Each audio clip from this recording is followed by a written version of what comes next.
आज माझ्यासोबत असं काही घडलंय ज्याची कधी मी कल्पना पण केली नव्हती. तर नमस्कार मित्रांनो, स्वागत आहे तुमचं आपल्या नवीन ब्लॉगमध्ये. आज मी निघालोय मुंबईला. सकाळी सकाळी जरा पुण्याचं काम करावं म्हणून तिकीट घेऊन ठाण्याला आलो. इथून आपला कोकणी मित्र रोहनसोबत पुढचा प्रवास चालू केला आणि छत्रपती शिवाजी महाराज टर्मिनसला येऊन पोचलो.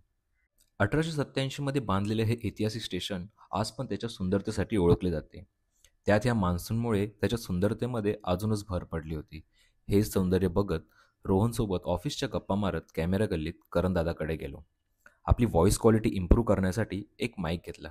तसं मला माईकची एवढी आयडिया नव्हती, पण दादाने प्रॉपर गाईड करून एक चांगली डील दिली. नंतर एफ एसला जाऊन शॉपिंग करावं म्हटलं, पण मनासारखं काही भेटलंच नाही. मग रिटर्न आझाद मैदानला आलो. इथेच आपले इंडियन क्रिकेटर रॉबिन उत्तप्पा यांचा इंटरव्ह्यू चालू होता. खरं सांगायचं तर मला क्रिकेटमधलं एवढं काही समजत नाही, पण यांना भेटून छान वाटलं. मग आपल्या या छोट्या डॉनसोबत परतीचा प्रवास चालू केला आणि घरी पोचलो. सध्या मुंबईमध्ये उन्हाळ्यातच पावसाळा चालू झाला आहे. या क्लायमेटमुळे खूपच थकल्यासारखं वाटत होतं. मग पटकन फ्रेश होऊन जेवण करून आराम केला. आज सॅटर्डे असल्यामुळे सायंकाळी बजरंगबलीचं दर्शन घेऊन परत झुडिओमध्ये गेलो आणि मनासारखी शॉपिंग केली. या व्हिडिओमध्ये एवढंच. भेटू पुढच्या व्हिडिओमध्ये. तोपर्यंत जय महाराष्ट्र.